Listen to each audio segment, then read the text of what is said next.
Assalamualaikum warahmatullahi wabarakatuh. Hadirin yang dimuliakan Allah Subhanahu wa taala. Allah meletakkan kebahagiaan, kemuliaan, kesuksesan hidup di dunia maupun di akhirat, yaitu dengan mengamalkan agama secara sempurna, yaitu dengan mengikuti jalannya baginda Nabi Muhammad sallallahu alaihi wasallam dan juga jalannya para sahabat radhiyallahu anhum ajmain. Hadirin yang dimuliakan Allah Subhanahu wa taala, saya di sini bukan menggurui. Artinya saya bukan ustadz juga, karena saya di sini hanya membacakan kitab terjemah, yaitu dari kitab Fadilah Amal yang menceritakan tentang kisah-kisah Rasulullah SAW dan juga para sahabat radhiyallahu anhum. Tapi agar kita mendapatkan keberkahan, rahmat dari apa yang kita dapat, yaitu ilmu agama, maka pastikan kita sudah dalam keadaan bersuci, artinya sudah wudhu. Dan saya akan melanjutkan kisah yang sebelumnya, yaitu kisah sejarah singkat tentang bagaimana proses pernikahan Nabi Shallallahu Alaihi Wasallam kepada istri-istrinya. Dan sekarang kita masuk ke kisah keempat atau istri keempat Rasulullah Shallallahu Alaihi Wasallam, yaitu kisah Hafsah radhiyallahu anha. Setelah menikah dengan Aisyah radhiyallahu anha, Rasulullah shallallahu alaihi wasallam menikahi Hafsah binti Umar radhiyallahu anhuma. Hafsah dilahirkan di Makkah 5 tahun sebelum kenabian. Sebelumnya Hafsah radhiyallahu anha telah menikah dengan Khunais bin Huzafah radhiyallahu an di Makkah. Khunais termasuk sahabat yang memeluk Islam pada masa awal dan ikut berhijrah ke Habasyah. Kemudian ikut berhijrah ke Madinah dan menyertai perang Badar. Dalam perang tersebut atau dalam perang Uhud, ia terluka parah dengan luka yang sulit disembuhkan. Pada tahun kedua atau ketiga Hijriyah, Khunais radhiyallahu an wafat. Pada waktu itu Hafsah radhiyallahu anha ikut berhijrah dengan suaminya ke Madinah.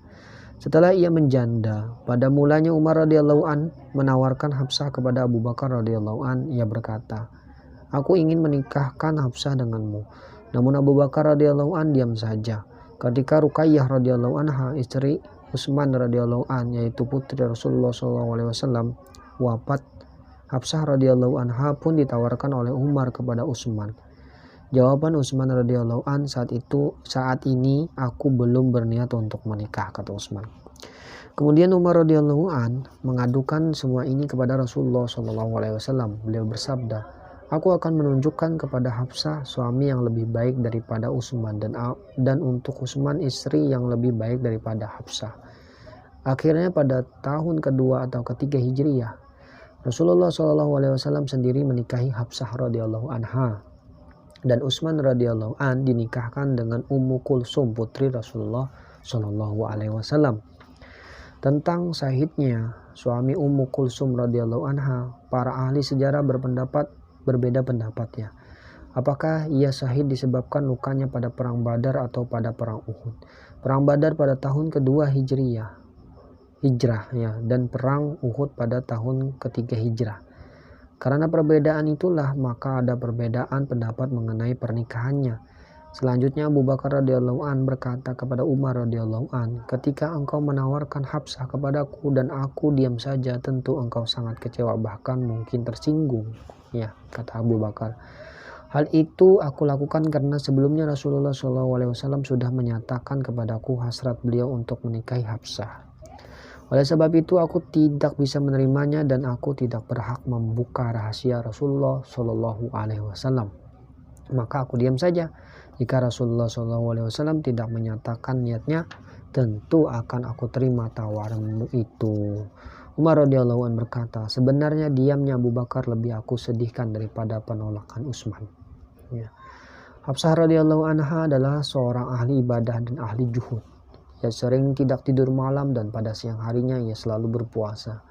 Suatu ketika ia pernah ditalak satu oleh Rasulullah SAW. Umar radhiyallahu an sangat bersedih hati. Dengan kejadian tersebut, peristiwa itu memang sangat menyedihkan. Kemudian datanglah Jibril alaihissalam dan berkata, "Allah memerintahkan agar rujuk kembali dengan Hafsah." Selain karena Hafsah radhiyallahu anha adalah seorang istri yang ahli ibadah, juga karena mengkhawatirkan kesedihan Umar radhiyallahu an, akhirnya Rasulullah SAW rujuk kembali dengan Hafsah radhiyallahu anha. Hafsah radhiyallahu anha meninggal dunia di Madinah pada Jumadil Ula tahun 45 Hijriah dalam usia kurang lebih 63 tahun. Sebagian riwayat menyebutkan bahwa ia wafat pada tahun 41 Hijriah dalam usia 60 tahun. Hadirin dimuliakan Allah Subhanahu wa taala, inilah sepenggal atau singkat cerita salah satu istri Rasulullah SAW yang patut menjadi pelajaran bagi kita. Semoga kita dapat mengamalkan dan juga menyampaikannya kepada saudara-saudara kita. Dan saya mohon maaf apabila ada salah kata dan perbuatan. Mari kita tutup dengan doa kifaratul majelis. Subhanakallahumma wabihamdika asyhadu an la ilaha illa anta astaghfiruka wa atubu ilaik. Assalamualaikum warahmatullahi wabarakatuh.